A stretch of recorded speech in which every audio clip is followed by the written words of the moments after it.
Hi, I'm Kelsey Lutjen, and I'm going to talk to you today about when to add speed on your futurity colt, or any colt. I like the horse to kind of tell me when to add speed. I usually, get them started on the pattern, and I put 4 or 5 months on them before I turn them out for a break.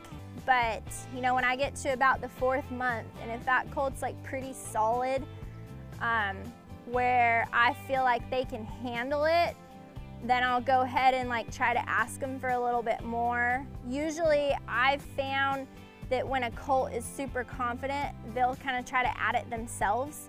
I don't like to take a whole, make a horse do it.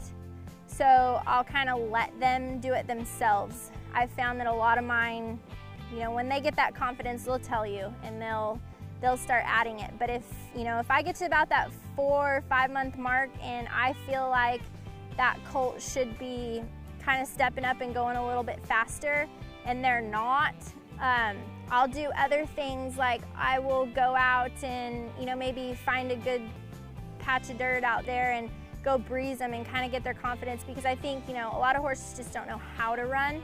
So I'll go kind of try to teach them, and then usually that confidence will carry over to the barrels. But like I said, usually that 4 or 5 month mark before I try to, or whenever I turn them out, I'll go ahead and ask for a little bit more speed. So if they don't give it, I usually don't try to really ask for it on the barrels. I'll try to ask for it away, because if they don't understand, or if they get scared, or don't have the confidence, it has nothing to do with the barrel pattern. So, I'll find alternative things to, try to ask for that speed, and go, find a patch out there that is safe, obviously, that I can go breeze them out and teach them how to run. This mare, I got her off the racetrack that 4 or 5 month mark. She was a Looney Tune. She was not ready to go faster at all.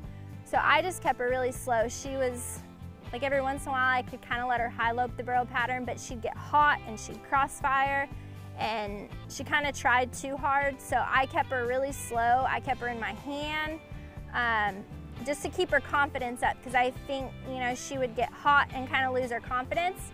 So every horse is different.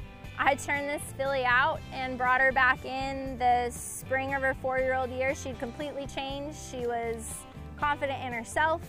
She was ready to go faster. She was super quiet. Like before, she would not be standing here. So, at that point, she told me that she was ready to add speed. So I really just listened to the horse, and like I said, if I get a little bit behind, like this filly is running as a 5-year-old this year, I would rather do that than, push her if she's not ready. So I think a lot of that just depends on the horse, and waiting for the horse to tell you when to add speed.